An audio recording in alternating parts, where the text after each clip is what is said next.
Di sebuah hutan rindu, ada 3 sekawan bernama Mimi, Didi, dan Koko. Mereka ingin berpesta makan biji kenari. Namun, apakah pesta pada 3 sekawan ini berjalan lancar? Jika tidak, kenapa bisa terjadi? Pada pagi hari yang cerah, 3 sekawan Didi, Mimi, dan Koko berjalan di hutan. Saat asik bercanda riang sambil mencari pohon buah-buahan, tak disangka mereka menemukan pepohonan kenari berbuah sangat lebat. Melihat itu, mereka langsung senang. Didi memberi ide, "Ayo kita berpesta.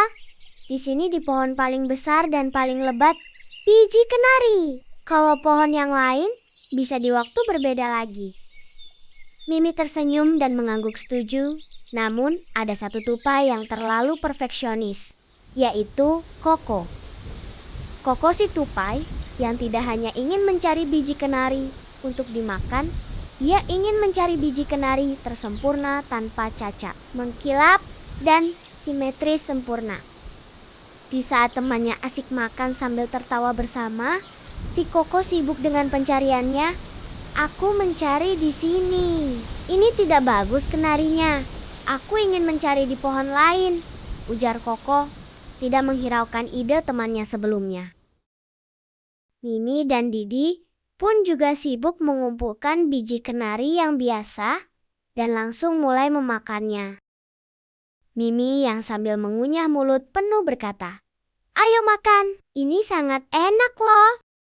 Koko malah beranjak memeriksa biji kenari menuju ke pohon lainnya tanpa menghiraukan temannya. Koko yang masih mencari biji sempurna berkata, "Tidak bisa, biji ini ada goresan kecil di sisi kirinya. Yang ini sedikit terlalu lonjong. Aku tidak bisa menikmati kenikmatan yang kurang dari 100%. Di sisi lain, Didi dan Mimi sangat menikmati kebersamaan sambil makan biji kenari. Didi berkata, sambil melempar biji kenari ke mulut, "Astaga, Koko tidak mau bersama-sama di sini. Ia masih sibuk mencari kesana kemari. Padahal kan hanya makanan, bukan mahakarya." Di saat Koko mencari berjam-jam lamanya, Koko akhirnya menemukannya. Koko berteriak kegirangan, "Aku menemukannya, biji kenari yang sempurna. Aku menang. Rasanya pasti lebih enak." Akhirnya, ia ingin kembali ke kawanannya. Koko memeluk biji kenari itu erat-erat, wajahnya penuh kebanggaan dan kebahagiaan. Koko berkata, "Sekarang aku akan memamerkannya pada mereka sebelum aku menikmatinya perlahan." Koko berlari kembali ke tempat Mimi dan Didi berkumpul. Tapi yang ia temukan, Mimi dan Didi sudah tertidur pulas di bawah sinar matahari. Perut mereka buncit. Mereka menggunakan tumpukan biji kenari yang tidak sempurna sebagai bantal. Koko bingung. "Hah? Mereka sudah selesai?" Lalu ia termenung dan tersadar. Koko menatap biji kenarinya. "Biji kenari ini sempurna, tapi aku tidak punya teman untuk melihatnya."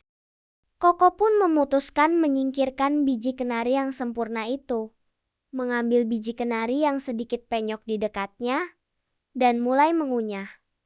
Rasanya lumayan enak. Koko kini tersenyum sambil mengunyah, lalu tertidur di sebelah Mimi dan Didi. Jadi yang dapat kita ketahui, biji kenari Koko sempurna. Tapi ia sendirian. Ia terlalu sibuk mencari yang paling sempurna, sehingga ia melewatkan momen yang sempurna untuk bersenang-senang dan berbagi. Teman-teman, jangan biarkan obsesi pada kesempurnaan 100% merampas kebahagiaan 80% yang sudah ada di depan mata.